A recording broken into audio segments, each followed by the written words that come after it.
Siin on nii tõsised näod peas, tuleb öelda. Ma saan aru, et see teema ongi väga tõsine, aga nii tore on vaadata ka jagamata vanemluse võlusid siit kõrvalt. See on tõesti kadestusväärsed, nii et olgu see eesmärk siis siin, olgu need vanemad siis omavahel kas kontaktis või mitte, siis kui võib-olla mingisugused aktid allkirjastatud kuskil asutustes. Me oleme kenasti ajas, aitäh selle ilusa sissejuhatuse eest, olen õigel ajal kohal, aga nüüd läheme kohe asjaga edasi ja oma särk on lähemal, seetõttu me räägime nüüd kodust asjadest ja Küllike Lillestik on meiega, et rääkida siis juba pereterapeudina, mida tema näeb ja kus tema näeb ka lahendusi. Tervitame Küllikest, aitäh!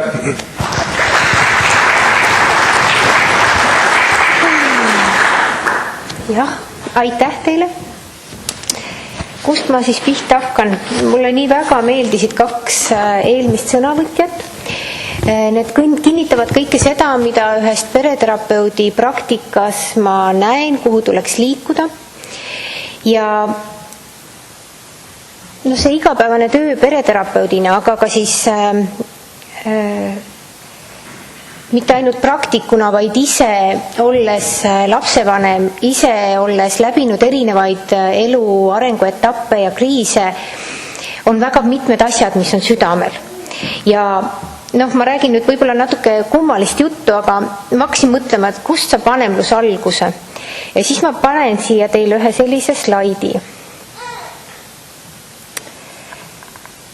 Et uskuge või mitte, aga see, milliseks lapsevanemaks ma kasvan, selle iva hakkab sellest hetkest, kui mind eostatakse.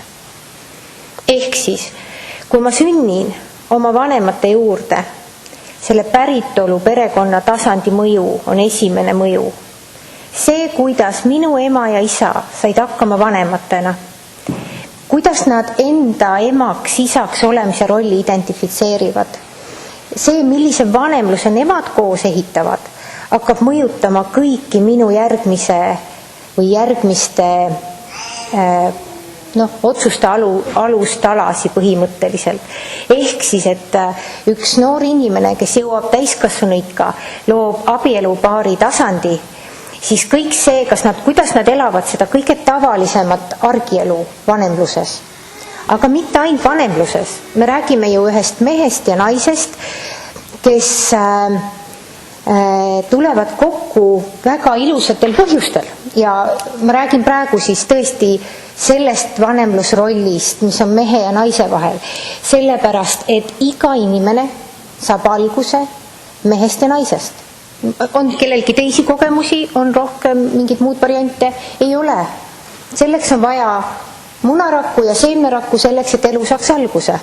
Ja see ei muutu, minu teada praegu ei ole leitud lahendust, et see saaks muutuda. Ükskõik milline perevorm siis luuakse. Ja ka see, kuidas õpitakse koos vastutama oma laste eest, iseenda eest, oma suhte eest, vanemluse eest, kuidas hoolitakse lapse arengu eest.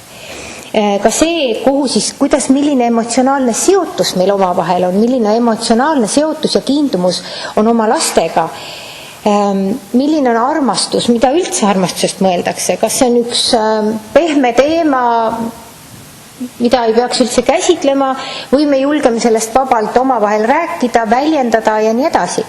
Et see mõnes mõttes saab kõik alguse ikkagi sellest päritolu pere tasandist ja sinna hakkab liituma siis kõik ülejäänud elu meile juurde.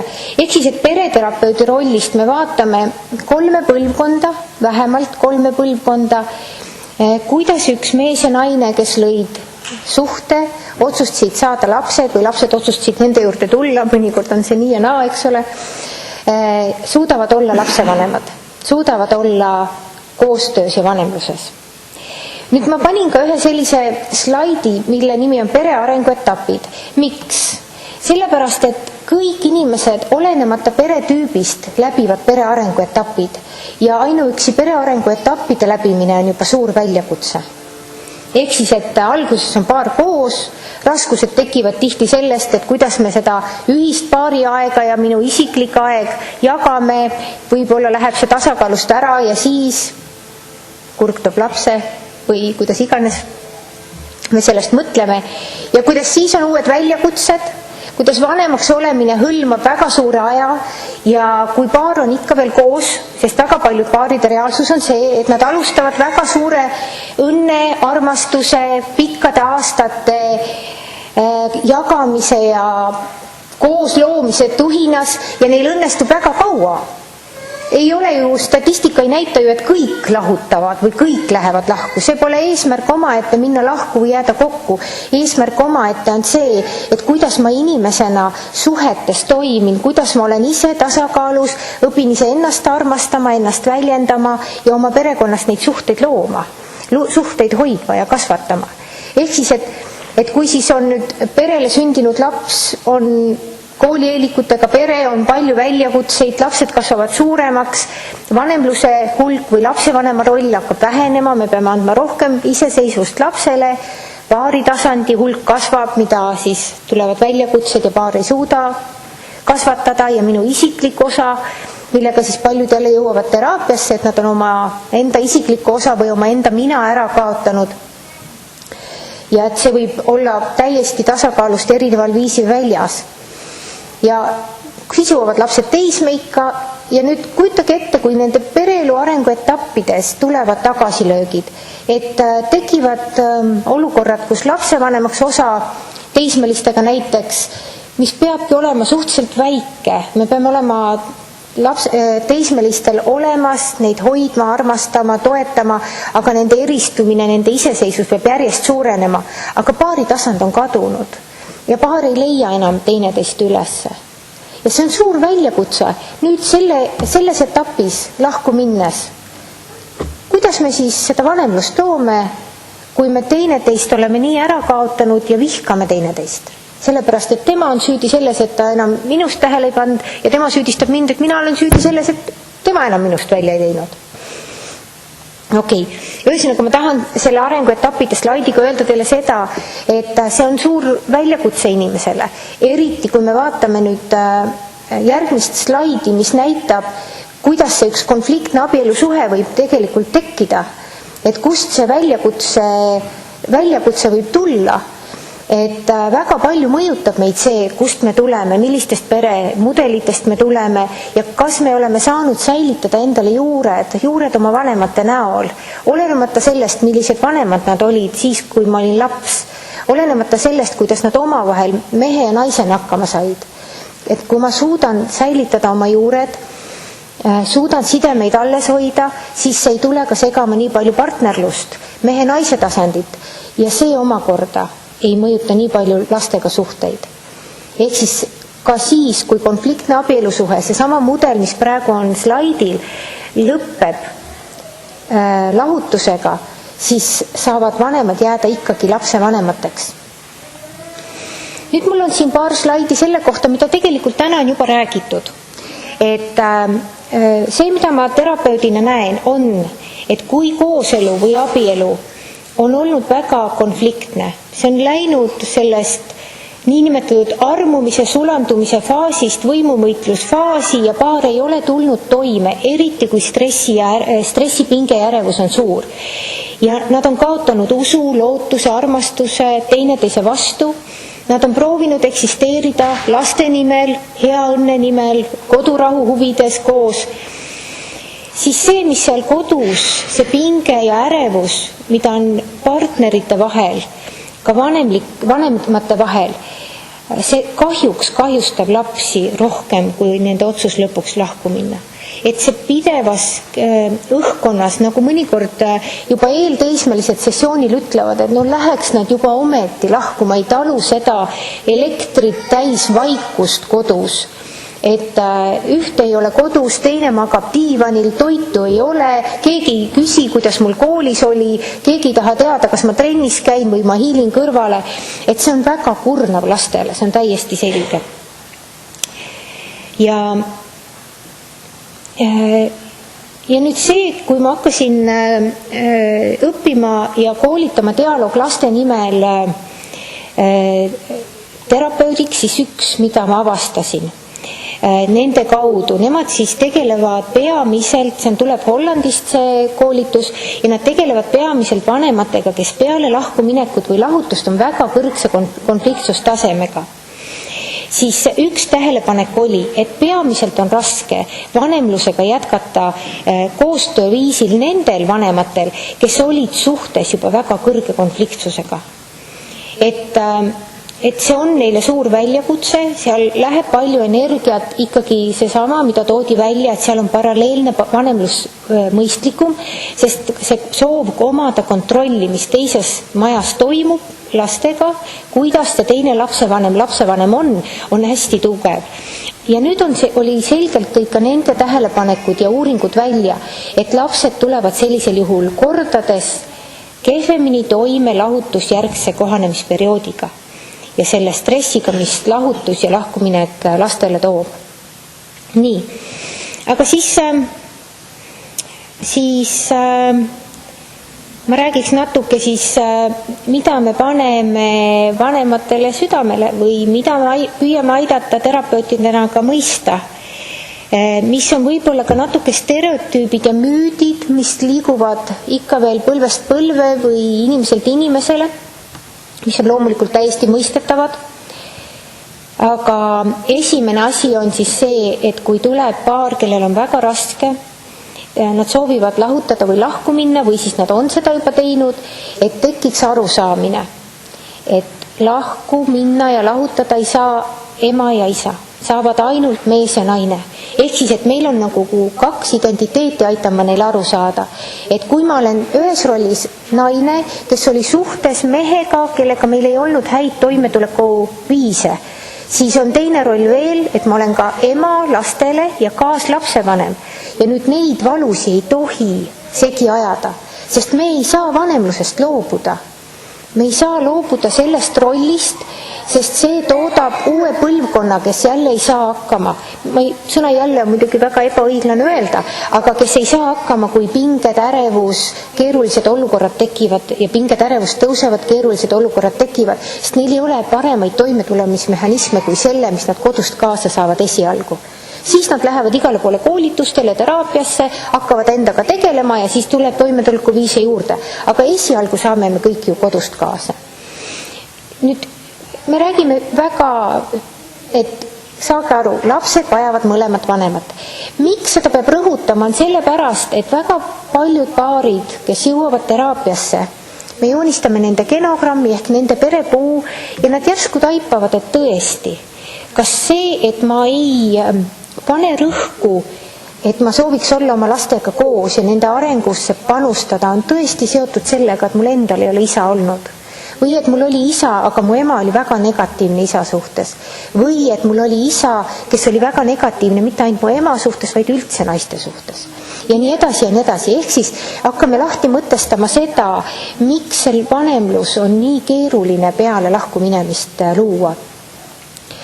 Ja siis jõuab ikkagi väga kiiresti endistele partneritele, kaasvanematele selgusele, et mida rahumeelsemad nad on, mida rahumeelsem on ka lahutuse järgne suhe neil teineteisega, siis seda tasakaalukamad on lapsed. Ja nagu on juba öeldud, täna on kõlanud see, et laste seisukohalt kõige suurem riskifaktor on vanemate vaheline varjamatu ja vihane tülitsemine. Eriti mind puudutas see uurimus, mis näitas, et alla 3-aastaste laste puhul on kõige tähtsam see, kuidas vanemad omavahel koostööd teevad. Isegi mitte see, kui palju kellegi juures siis elab. Et see näitab ikkagi seda väga selgelt, et lapsed on väga-väga tundlikud oma vanemate meeleoludele, isegi sellele, eks ole, et kui ma ei ütle oma ekspartneri kohta midagi negatiivset, aga ma olen negatiivse suhestumisega, siis laps tundlikuna korjab selle igal juhul üles. Ja siis me aitame vanematel aru saada, et lapsed kuulevad, uskuge, nad kuulevad palju rohkem, kui me tahaksime. Nad tunnevad ja tajuvad vaistlikult rohkem, kui vanemad arvavad. Ja see on üks selles mõttes keeruline maailm, et kui nüüd lapse arengupositsioonist vaadata, siis laste armastus oma vanematesse on täiesti maagiline. Ükskõik kui kehvasti me vanematena käitume, ükskõik kui palju me eemaldume nendest või neid oma armastusega lämmatame, nad ei anna hinnangut esialgu. Nad armastavad siiralt, sügavalt ja nad päriselt usuvad, et nad suudavad oma vanemad ära päästa, nad suudavad oma vanemaid tervendada, õnnelikuks teha, uuesti kokku viia ja nii edasi. Ja see on väga suur koormus lastele. Ehk siis, et väga kiiresti võib lastel tekkida süütunne oma vanemate lahkumineku tõttu. Ja peresessioonidel, kui võimalik, me kutsume mitte ainult 2 põlvkonda ehk vanemad ja lapsed, ka vanavanemad ja aitame neid teemasi avada, et tuleks nähtavaks laste mõtted ja süütunded. Et juba 4-5-aastased lapsed on mul sessioonil võimelised ütlema, et lõpuks ma suutsin oma issile selgeks teha, et alkohol ei ole hea. Lõpuks ma suutsin oma ema pisarad ära kuivatada ja ta jälle naeratab. Et see on väga suur koormus lastele. Nii. Nüüd aitame ka vanematel aru saada, et kui ma jagan oma lastega vihaseid, valusaid mõtteid, oma valu, oma tundeid teise vanema kohta negatiivsel viisil, siis see kahjustab last, mitte seda teist vanemat. Et on tulnud nähtavaks sessioonidel, et isa või ema ütleb, et ma nähvasin oma endise partneri kohta, siis ta nüüd saab, on ju. Aga ta tegi seda mitte selle vanema juuresolekul ja kõige hullem lapse juuresolekul. Ehk siis, et me aitame aru saada, kuidas selle mõju on. Ja samal ajal ei tähenda see seda, et oma isiklikke tundeid, kuidas ma ise ennast tunnen, ei peaks lapsega jagama. Ja see on keeruline vahet teha, sest näiteks üks ema ütles, et aga ma olen õhtuti nii kurb ja laps tuleb ja paneb käed ümber kaela ja lohutab mind. Mis ma tegema pean? Tavaliselt ma ütlen, et ma olen kurb sellepärast, et su isa jälle ei vastanud telefonile, ma ei saa talle asju edasi anda. Ja nüüd ma mõistan, et see on vale. Mis ma siis tegema pean, küsib ta. Ja siis me koos vaatame, kuidas anda lapsele tagasi lapse roll. Et panna käeksid ümber lapse ja öelda aitäh, et sa märkasid. Mul on väga hea meel, ma armastan sind väga ja ma hoolitsen endast ise. Et kuidas see pallike anda lapsele tagasi ja anda teada, et sul on õigus, sa näed õigesti, ma olen väga kurb. Ma ei pea seda valu ega kurbust peitma, aga lapsele on vaja kindlat sõnumit, et lapsevanem on see, kes saab endaga hakkama, mitte nii, et laps peab minu heaks midagi tegema. Et on oluline ka seda siis, et laps vajaks piisavalt aegsasti teavet sellest, mis hakkab juhtuma, kui vanemad soovivad lahutada või laste elukorraldus muutub. Lapsel on vaja mõttega harjuda. Jällegi väga suur kogemus minu enda põlvkonnast, kui me räägime samaealiste inimestega teraapias, kuidas sinu vanematega oli, kui nad lahku läksid, millal sa teada said, mida sulle selgitati. Ja tavaliselt ei ole mina veel kuulnud vastust, et jaa, mu vanemad valmistasid ette, selgitasid protsessid lahti, mis juhtum hakkab, öeldi, et nüüd on nii, meiega olime sinna, et tema on seal, rohkem te ei näe, et seda on hea, kui ei korduks, sest lastel on vaja turvalisust. Nii, loomulikult me aitame ka peredel aru saada seda, et on vaja kuulata ja austada, kuidas laps olukorrast aru saab. Pisikeste lastega on vanematel isegi natuke lihtsam. Neid hämmastab see, kui vähe laps selles hetkes võib midagi väljendada ja hämmastab see, kui palju võib keset mängu või keset söögi või söömist või autosõidul tulla järjest küsimusi. Aga mis on vanematel raske, on eelteismeliste ja teismelistega. Kui nad võtavad julguse kokku, hakkavad oma lapsi ette valmistama, siis teismelistest võib tulla väga tugevaid reaktsioone. Ja siis me aitame peresessioonidel nendest asjadest rääkida. Aitame ja õpetame kuulama, mis on vanematel tohutult raske. Miks?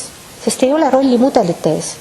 Enamus teraapias olevad täiskasvanud, kes on oma eluga hädas, tunnistavad, et nad ei ole saanud kuuldud oma vanemate poolt, nad ei ole saanud peegeldust, nad ei ole saanud niinimetatud valideerimist, et see, kuidas tema maailma näeb, ei ole fantaasia või luulud, vaid ka temal on õigus oma nägemusele maailmast. Ja nad ütlevad, et ma tahaks seda muuta. Ja siis me saame koos aidata otsida viisid, kuidas uuesti teisel viisil siis ise suhelda oma lastega.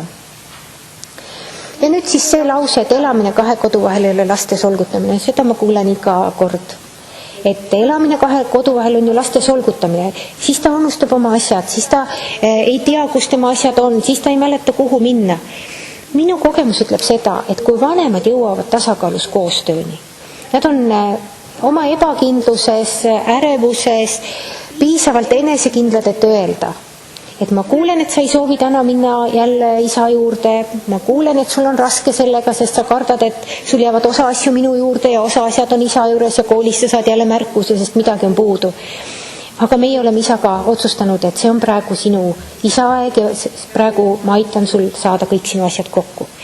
Et lapsevanem peab olema ka ise väga selgel seisukohal, et jah, minul endal on raske, ma mõistan oma lapse raskuseid, loogika ütleks võib-olla isegi midagi muud, aga kui me oleme enesekindlad ja me aitame lastel mõista, kuidas see loob talle turvalisust, aitame lastel mõista, et nad ei ole üksi selles raskuses, aitame lastel mõista, et ma austan kõigega seda, mis juhtub teises kodus, et ma ei sekku sinna, ma ei kontrolli seda, ma ei kommenteeri seda, siis lastel see stress kahe kodu vahel väheneb, see liikumine kahe kodu vahel.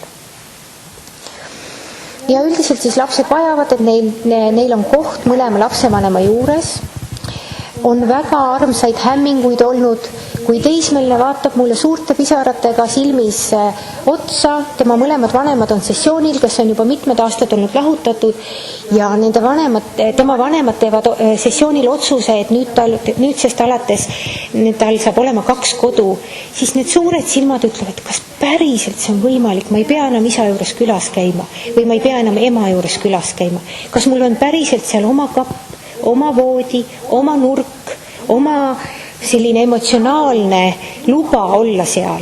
See on tohutu kergendus. See on otses mõttes, need lapsed lähevad kergemaks füüsiliselt, emotsionaalselt selles sessioonil. Nii, aga siis on veel mõningad sellised olulised NB, mis on tõeliselt olulised ja mida ma tõesti soovin, et ühiskonnas kõik inimesed, kes on lapsevanemad, teadvustaksid, et see juba kõlas, et lapsed armastavad mõlemat vanemat. Ja nüüd, kui nad ei saa luba, ehk siis vanemad ei saa kokkulepetele, nad on vihased teineteise peale, nad põrkuvad oma vahel, siis laste reaalsus on see, et nad peavad valima ühe vanema vahel justkui. Aga nende sisemine emotsionaalne armastus ei saa valida, sellepärast, et nad on sündinud nii ühest kui teisest. Nad on kodeeritud sõna otses mõttes bioloogiliselt armastama mõlemat vanemat, emotsionaalselt armastama mõlemat vanemat. Ja nad pettuvad sellisel juhul, mitte ühes vanemas, kes on näiteks eemal, nad pettuvad mõlemas vanemas ja nad pettuvad iseendas. Sellepärast, et nemad ongi nende vanemad ju. Et mulle väga meeldib see ütelus, et me mitte ei sünni oma vanemate juurde, vaid me oleme oma vanemad, 50% oma ema ja 50% oma isa. Ja nüüd see punkt, mis ma juba mainisin, et kõik lapsed muretsevad oma vanemate üle. Vanemate kohustus on vähendada laste ärevust ja muret nende pärast. Ja täiesti mõistetav, et see on keeruline, väga suure stressipinges lahutuse järgselt on üldse keeruline mõista, et lapsed muretsevad meie pärast. Aga lapsed vajavad vanemaid, kes tulevad enesega ise toime, kes tulevad teineteisega toime ja selle kaudu me anname eeskuju. Selle kaudu me loome uue põlvkonna, kes siis, kui on raskused nendel oma elus täiskasvanuna, tulevad tervematel viisidel toime. Et põhimõtteliselt kõik see, mis nüüd on olemas, siin slaidil on juba räägitud, aga ma kordan üle, et lastel kiindumussuhe vanemate ja laste vahel on selle eesmärgiga, et lapsed eristuks, eralduks ja läheks oma elu elama. Partnerite vahel see ei kehti, eks ole. Partnerite vahel on teistsugune armastus. Seal see armastus ja kiindumus ei ole selleks, et partner ära läheks, kuigi paljudel peredel on see reaalsus. Aga laste ja vanemate vahel on see, et see armastus ja kiindumus toetaks laste eristumist ja äraminemist. Nüüd, kui seda eristumist ei teki, jääb sulandunud suhe, kus laps peab muretsema oma vanema pärast, nende vanemate vahelise konflikti pärast ja nii edasi. Nad ei tule sellisel juhul oma ärevuse ja tunnetega toime ja eriti teismeas muutub see kriitiliseks. Neil on raske toime tulla konfliktidega, nad võtavad suuremaid riske, kui neil on eakohane ja mõistlik ja samamoodi nad võivad teha sellise lahti rebimise. Nagu juba kõlas, et 17-aastane ütleb, ma parem elaksin üksi kui oma vanematega. Ja nende mina areng saab kahjustada. Nad on väga mõjutatavad siis eakaaslaste poolt, nad tunnevad suuremat isolatsiooni perekonnast ja loomulikult nad tunnevad ka vähe toetust lähedaste poolt, mis omakorda on nagu surnud ring. Kui teismelistega hakkab midagi sellist juhtuma, siis vanemate ärevus nende toimetuleku ja käitumise pärast veelgi tõuseb. Nii, ja siis nüüd jagatud vanemlusest lapse olukorda vaadates. Nüüd need kogemused, mis siis teraapiatoas nähtavale tulevad, on need, et esimene, nad ei pea jagatud vanemluse puhul valima, eriti kui jagatud vanemlus saab sellisel viisil olla, et vanemad teevad tõesti teineteisega rahu, mitte ainult vanemlustasandil, vaid mehe ja naise tasandil. Siis hästi oluline on see, et ma panin siia kiindumussuhte mõiste ja arengu mõiste, ehk siis, et arenguliselt samasoost vanem saab olla samastumisobjektis ja vastassoost vanem saab olla siis see objekt, kelle kaudu kiindumussuhteid harjutatakse. Kujutage ette, kui nad nüüd peavad valima, millise mudeli nad saavad kaasa. Ja ma alati panen lastevanematele südamele selle, kui neil on suur segadus, et oota, mis ma tegema pean, miks ma nii jätkata ei tohi. Et ma küsin, millist tulevikku te tahate oma lapsele? Või siis teeme tühja tooliga, et kui siin istuks nüüd sinu täiskasvanud laps, kes on samas olukorras, mis nõu sa talle annad? Ja siis on kohe näha, kuidas muutus mõtlemises ka tekib. Ehk siis, et see kiindumussuhte säilimine, kui on mõlema vanemaga võimalikult võrdne jagatud vanemlus, saab säilida ja see toetab lapse arengut. See toetab lähedussuhteid ja oskust olla suhtes. Ja loomulikult turvatunne on äärmiselt oluline, on ju, mis lastel säilib. Nii, aga omakorda siis ma rääkisin sellest koostöö eeskujust, eks ole, et annab ka selle mudeli. Ja mida meie siis pereterapeutidena näeme, mis toetab väga nende laste heaolu silmas pidades lapse arengut, on see, et kui on jagatud vanemlus, on suurem tõenäosus, et mõlemapoolsed vanavanemad jäävad alles ja näiteks kõrgkonfliktiga paaride ja perede puhul juhtub tihti seda, et vanavanemad kaasatakse sellesse võimuvõitlusesse ekspartneri poolt. Et see kaob ära ja tekib loomulik, lastel on loomulikum see eristumisprotsess ja astumine iseseisvasse ellu. Aga tähtis on vaadata, see on nüüd niinimetatud viimane slaid vanema olukorda vaadates, et kui vanemad teevad jagatud vanemlust, siis tekib vanemale ajajaotus, kus nad saavad sõna otses mõttes puhkust. Ma ei mõtle puhkust lastest, et jumal teadnud lapsi kodus ei ole. Ma mõtlen seda puhkust, et see üks koormus ei ole ainult ühe vanemale. Ma saan keskenduda iseendale, tegeleda oma enda emotsioonide toimetulekuga ja ma saan oma elu korda sättida. Ja see on väga suur argument, miks muideks paljud vanemad teevad sammu jagatud vanemluse poole. Ka siis, kui ma tunnen näiteks, et mu lapsed on mu ekspartneri juures ja ma tunnen ennast kohutava läbikukkunud emana, et ma ei ole oma lastega koos, annab see aeg mulle võimaluse küsida endale, kust need tunded tulevad, mida ma saan iseenda jaoks teha. Ja lihtsam on jagada loomulikult kõike tagasisidet lapse seisundi, tervise käitumuse üle. Lihtsam on niinimetatud lapse vanema rolliga lahendusi leida ka probleemidele. Ja kui olla lapsest eemal, siis saab ka hinnata seda, et milline suhe meil tegelikult lapsega on. Mitmed isad on öelnud, et nüüd, kui me oleme lahku läinud, nad said luua tegelikult päriselt esmakordselt lähedussuhte oma lapsega. Et see ei õnnestunud neil siis võib-olla sellisel viisil, nagu nad oleks soovinud, isegi teadvustanud, mida nad oleks soovinud, kui nad elasid veel lastega koos, ühtse perena, ema-isa koos. Nii, ja siis ma tõesti viskan ikkagi õhku sellised küsimused, mis on vaja mõelda, kas jagatud vanemlus on alati võimalus.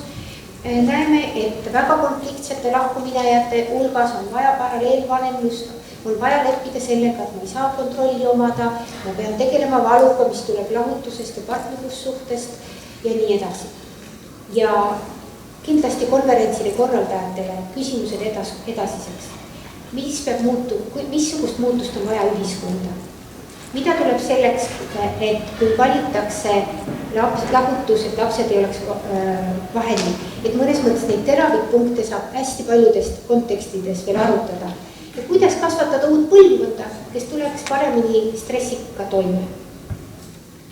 Ühesõnaga, minu poolt on kõik. Kus pisab olema ajas? Oi jaa, me oleme suures hädas, aga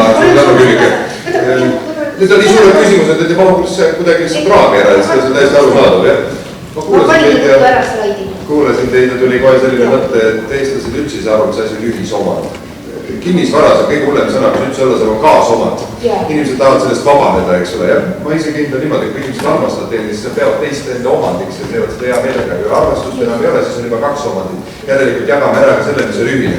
Ehk siis, et kui palju te näete seda tegelikult, eks ole, et no, ma saan küll aru sellest, kõik on õige, aga mul on õigused. No loomulikult, ega inimesel kõige lähemal on ikkagi oma enda nahk, iseenda toimetulek, iseenda emotsioonid. Et loomulikult on keeruline, kui need suhted on nii konfliktseks läinud, rahustada ennast ise maha. Eriti siis, kui minu vanemad ei õpetanud mul oskuseid, kuidas ma ennast ise maha rahustada.